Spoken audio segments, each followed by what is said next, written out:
Hello best friend, assalamualaikum warahmatullahi wabarakatuh. Kamusta po kayo? So andito na nga tayo sa Purok 6 ng Barangay Capelian best friend para ihatid yung mga ayuda na inaantay na po nila.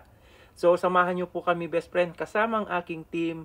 Sabay-sabay nating panoorin kung sino-sino ang mapalad na mga nabigyan ng ayuda ni best friend. Tara best friend. Pero bago yan best friend, ihatid muna natin yung napanalunan ni Gemaline Abenohar na gamit kusina noong nakaraang Webes. Nag-raffle po tayo best friend. Congratulations Gemaline Abenohar. So ayun nga best friend, tuloy na natin ang pamimigay ayuda ng barangay.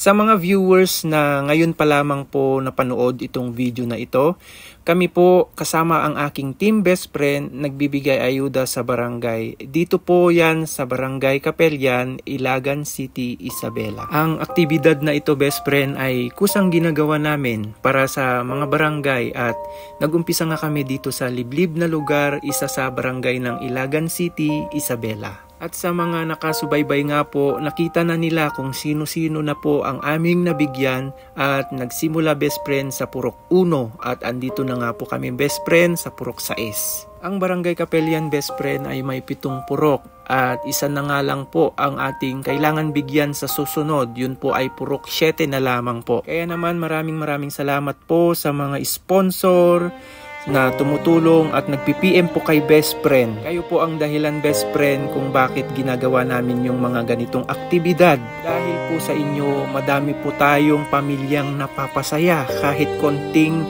bagay man ito sa iba best friend, at least nakakatulong tayo at nakakapagpasaya tayo ng kapwa nating Pilipino. Maraming salamat din sa mga star sender best friend na nagsisend ng kanilang mga tala.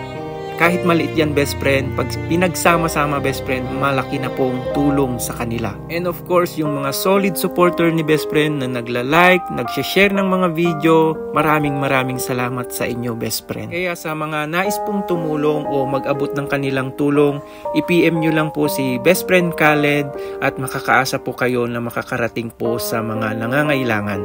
Tulad po nila best friend. Hindi ko po ginagawa ang aktibidad na ito best friend para magmayabang or para sumikat. Hindi po, nagkakamali po kayo best friend.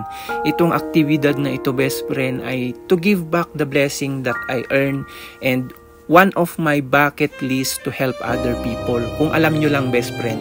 Kaya natutuwa po ako kasi kaya ko na pong gawin ang pinaplano ko palang noon, dati. Kaya naman best friend, hanggang kaya natin magbibigay tayo best friend, gagawin natin to para sa mga nangangailangan na kapwa nating Pilipino, tulad po nila best friend. At pagpasensyahan nyo na po kami best friend kasi limit lang po yung ating pagbibigay tulong, hindi po natin kaya bigyan lahat best friend, kaya sana maunawaan ng lahat at maintindihan. Malay mo balang araw best friend, ikaw din yung mabibigyan namin. And for sure, hindi pa naman siguro ito yung huli at pinagpe-pray natin na sana pagpalarin pa tayo para mabigyan natin lahat. Kaya naman sana best friend, andyan pa rin kayo nakasuporta sa akin at pagpatuloy natin to best friend, kasama kayo. Muli po, maraming salamat po sa lahat ng mga sponsor, sa mga star sender, and especially sa aking solid supporters, best friend solid supporters, na andyan kayo lagi para nakasuporta kay best friend. Maraming pong salamat sa inyo lahat best friend. Mag-ingat po kayo lagi at God bless po.